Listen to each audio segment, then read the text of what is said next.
Hello. मैं आज आप सभी के समक्ष एक एडिटोरियल डिस्कस करूंगा। मैं रुपेश कुमार आप सभी के समक्ष प्रस्तुत कर रहा हूं। एक बिहार का एक कस्बा है जो पूरे कस्बे के लोग सिख धर्म को अपनाकर बिहार के एक गांव कैसे बना, मिनी पंजाब, उनके बारे में डिस्कस करूंगा। ये धर्म परिवर्तन का जो मामला है, ये एक ऐतिहासिक घटना है। हमारे भारत में धर्म के मामले में इतनी डाइवर्सिटी है कि धर्म को अपनाने या बदलने में कोई विकल्प की कमी नहीं है। धर्म परिवर्तन की समस्या को अगर गौर से समझे तो आप देखेंगे कि कहीं ना कहीं आपको दिखेंगे कि सामाजिक संरचनाओं में छुआछूत, निम्न जाति, आर्थिक रूप से कमज़ोर और शोषित और वंचित लोग ही अपने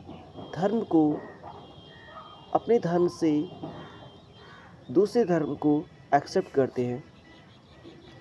और इसमें गौर करने वाली बात है कि उनकी सामाजिक और आर्थिक स्थिति काफ़ी दयनीय होती है।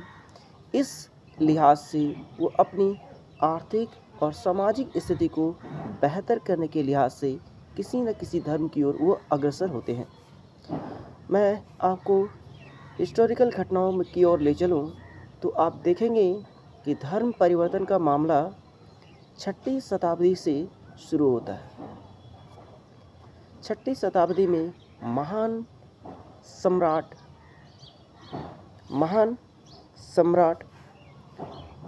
जो मौर्य सम्राट है अशोक, उन्होंने बौद्ध धर्म को एक्सेप्ट किया। 6वीं शताब्दी के आसपास बौद्ध धर्म और जैन धर्म का बोलबाला काफ़ी बेहतर था और उन्होंने बौद्ध धर्म को एक्सेप्ट किया। उनके मुख्य रीज़न ही थे कि उनके अंदर मानवता, अहिंसा प्रेमी, सत्यता और ना जाने तरह तरह के गुण की वजह से उन्होंने इस धर्म की ओर रुझान बढ़ाया। तो हालिया समय में जो घटे बिहार के, उनमें भी यही स्थिति देखा गया। जो कम्युनिटी के लोग सिख धर्म को एक्सेप्ट किए वो किस कैटेगरी से आते हैं। बिहार के जो लोग हैं वो सिख धर्म को एक्सेप्ट किए, वो किस धर्म से आते हैं तो देखा जाए तो वो दलित समुदाय से बिलोंग करते हैं और उनकी आर्थिक और सामाजिक स्थिति काफ़ी दयनीय है। इसलिए उन्होंने इस चीज़ को बखूबी समझा और देखा और उसके बाद उन्होंने अपनी आर्थिक स्थिति की दयनीय स्थिति होने के कारण बिहार सीमा क्षेत्र में, जिसके लिए उन्होंने पलायन का रास्ता अपनाया और पलायन के लिए मुख्यतः उन्होंने पंजाब, दिल्ली, चेन्नई, मुंबई जैसे शहरों की ओर रुझान करते हैं। आर्थिक स्थिति बिगड़ने से पलायन स्थिति बढ़ती है, तो पलायन के लिए उन्होंने दलित समुदाय के जो लोग थे जो वो पलायन किए पंजाब की ओर। वहाँ जाके उन्होंने सिख धर्म की समानता, मानवता और सभी के प्रति सम्मान भाव के प्रति उन्होंने अपना रुझान बढ़ाया। उन्होंने जाना और समझा। उसके बाद उन्होंने एक्सेप्ट किया कि सिख धर्म में अपने आप को कन्वर्ट कर ले या उनको एक्सेप्ट कर ले। तो धर्म परिवर्तन का मामला एक सामाजिक और आर्थिक स्थिति का दयनीय होना, ये तो हुआ। दूसरा, एक आर्थिक स्थिति जैसे ही कमज़ोर होती है तो पलायन की समस्या काफ़ी तीव्र हो जाती है। एक समस्या ये भी है। तीसरी समस्या कि वंचित लोगों के साथ गलत दुर्व्यवहार किया जाता है। और हमारे हिंदू परंपरा समाज में जो है 4 तरह के वर्ग सिस्टम है। उनमें से जो चौथा जो वर्ग है, शूद्र जिसको हम कहते हैं, उनकी स्थिति काफ़ी दयनीय है। उनके साथ काफ़ी दुर्व्यवहार किया जाता है। इसलिए उन्होंने अपनी सामाजिक स्थिति और आर्थिक स्थिति को चेंज करने के लिए उन्होंने इसका यूज़ किया धर्म परिवर्तन को लिखे। और मैं बताऊं कि यही सारी घटनाएं हमारे बिहार में और झारखंड में भी देखने को मिलते हैं। झारखंड में आदिवासी बहुल क्षेत्र है, आदिवासियों की संख्या ज़्यादा है और उनके जो पारंपरिक जो धर्म है जो सरना धर्म, वो काफ़ी प्राचीन है। और वो सरना धर्म में बता दें आपको कि किसकी पूजा होती है, सूर्य देवता और प्रकृति की पूजा की जाती है। और झारखंड क्षेत्र में संथालों की स्थिति काफ़ी निर्धन और वंचित है और उनकी सामाजिक स्थिति और आर्थिक स्थिति भी दयनीय है। तो झारखंड क्षेत्र में ईसाई धर्म का प्रचलन कुछ ज़्यादा बढ़ा है। ईसाई धर्म क्यों? क्योंकि ईसाई मिशनरियों का यहाँ पे बोलबाला या योगदान कहूँ कुछ ज़्यादा है। कुछ सुविधाओं के प्रभाव से या उनके रहनशीलता के प्रभाव से संथाल कम्युनिटी के लोग या आदिवासी लोग उनके ओर काफ़ी तीव्र रूप से बढ़ रहे हैं या उनके धर्म को एक्सेप्ट कर रहे हैं, ईसाई धर्म को। तो कहीं ना कहीं बिहार और हमारी झारखंड में जो आर्थिक स्थिति और सामाजिक स्थिति जो है काफ़ी दयनीय है, जिससे पलायन का जो रेट है काफ़ी तीव्र है। अदर किसी कंट्री के स्टेट की बात करूँ तो सबसे ज़्यादा पलायन रेट बिहार और झारखंड में ही देखने को मिलेंगे और धर्म परिवर्तन का मामला भी इन्हीं दो स्टेट में मिलेंगे। तो मैं आपसे गुजारिश करना चाहता हूँ कि इन सभी समस्याओं का समाधान क्या होंगे। सिख धर्म के बारे में मैं कहूँ कि वो समानता, मानवता, सभी के प्रति सम्मान भाव के प्रति रुझान रखते हैं। और दूसरी बात, हमारे जो बिहार के जो अररिया जिला का एक गांव है जो मिनी पंजाब के भांति अपना पहचान बना रखा है पूरे देश में। उस गांव का नाम है फारबिसगंज, जो अररिया जिला के अंतर्गत एक कस्बा है। और आपको मैं बता दूं कि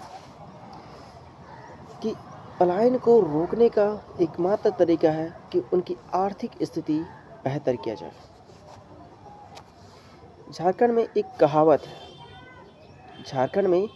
कहावत है कि झारखंड प्रदेश तो धनी है पर यहाँ के निवासी निर्धन गरीब है। इस बात को गौर से समझने की आपको ज़रूरत है। हमारे राज्य में, खासकर झारखंड में, पूरे देश के खनिज संपदा में झारखंड में 40% का योगदान है। मतलब 40% खनिज पाया था। और झारखंड प्रदेश को जर्मनी का रूर प्रदेश से कंपेयर किया जाता है, इसलिए भारत का रूर जो है झारखंड को कहा जाता है।